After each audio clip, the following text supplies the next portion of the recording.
Hi friends, ಎಲ್ಲರಿಗೂ ನಮಸ್ಕಾರ. ಇವತ್ತಿನ ರೆಸಿಪಿ ಆರೋಗ್ಯಕರವಾದ ನುಗ್ಗೆ ಸೊಪ್ಪಿನ ಬೋಂಡ ಹೇಗೆ ಮಾಡೋದು ಅಂತ ನೋಡೋಣ. ತುಂಬಾ ಬೇಗನೆ ಮಾಡ್ಕೋಬೋದು, ತುಂಬ ಟೇಸ್ಟು ಕೂಡ ಚೆನ್ನಾಗಿರುತ್ತೆ. ಇವಾಗ ಏನೇನು ಬೇಕು ನೋಡ್ಕೊಳ್ಳೋಣ. ಇಲ್ಲಿ ನುಗ್ಗೆ ಸೊಪ್ಪು ತೊಗೊಂಡು ನೀಟಾಗಿ ಕಡ್ಡಿಯನ್ನು ಬಿಡಿಸಿ ಸೊಪ್ಪು ತೊಳೆದು ನೀಟಾಗಿ ಇಟ್ಕೊಂಡಿದ್ದೀನಿ.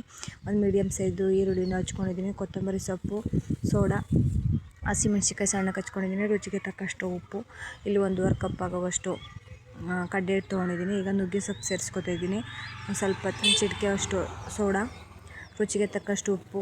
ಇವಾಗ ಈರುಳ್ಳಿ, ಸಾಂಬಾರು ಸೊಪ್ಪು, ಹಸಿಮೆಣ್ಸಿಕಾಯಿನೂ ಕೂಡ ಸೇರಿಸ್ಕೊತೀನಿ. ನೀವು ಹಸಿಮೆಣ್ಸಿಕಾಯಿ ತಿನ್ನಲ್ಲ, ಮಕ್ಕಳು ಎಲ್ಲ ತಿನ್ನಬೇಕು ಅಂದರೆ ನೀವು ಹಸಿಮೆಣ್ಸಿಕಾಯಿ ಬೇಡ ಅಂದಮೇಲೆ ಖಾರ ಪುಡಿ ಸೇರಿಸ್ಕೋಬೋದು, ಖಾರದ ಪುಡಿಯ. ಈಗ ಎಲ್ಲ ಕಲಿಸ್ಕೊಂಡು ನೀಟಾಗಿ, ಈಗ ಒಂದೊಂದೇ ಸ್ವಲ್ಪ ನೀರು ಸೇರಿಸ್ಕೊಂಡು ನೀಟಾಗಿ ಕಲಿಸ್ಕೊಳ್ಳೋಣ. ಈ ಥರ ನೀಟಾಗಿ ಕಲಿಸ್ಕೋಬೇಕು. ಈ ಹದ ಇದ್ದರೆ ಸಾಕು. ಬಜ್ಜಿ ಕಲಿಸ್ಕೊತೀವಲ್ಲ ಆ ಹದ ಇದ್ದರೆ ಸಾಕು. ಇವಾಗ ಒಂದು ಸ್ಟವ್ ಮೇಲೆ ಒಂದು ಪಾತ್ರೆ ಇಟ್ಟು ಎಣ್ಣೆ ಬಿಸಿ ಮಾಡಲು ಕಾಯಲ್ಲಿ ಇಟ್ಟಿದೆ. ಈಗ ಎಣ್ಣೆನೂ ಕಾದಿದೆ. ಈಗ ಬೋಂಡ ಹಾಕ್ಕೊಳ್ಳೋಣ. ಈ ಥರ ಒಂದೊಂದೇ ಹಾಕ್ಕೋಬೇಕು. ಈ ಸೈಜ್ ಇದ್ದರೆ ಸಾಕು. ಚೆನ್ನಾಗಿ ಎರಡು ಕಡೆಗೆ ಗೋಲ್ಡನ್ ಕಲರ್ ಬರೋವರೆಗೂ ಚೆನ್ನಾಗಿ ಬೇಯಿಸ್ಕೊಳ್ಳೋಣ. ಈ ಥರ ಕಲರ್ ಚೇಂಜ್ ಆಗಬೇಕು, ಅಲ್ಲಿವರೆಗೂ ಚೆನ್ನಾಗಿ ಬೇಯಿಸ್ಕೊಳ್ಳೋಣ. ಪಾತ್ರೆಗೆ ಸೇರಿಸ್ಕೊತಾ ಇದ್ದೀನಿ. ಇಷ್ಟು ಕಲರ್ ಚೇಂಜ್ ಆದರೆ ಸಾಕು, ಎತ್ತಿಟ್ಕೊತಾ ಇದ್ದೀನಿ.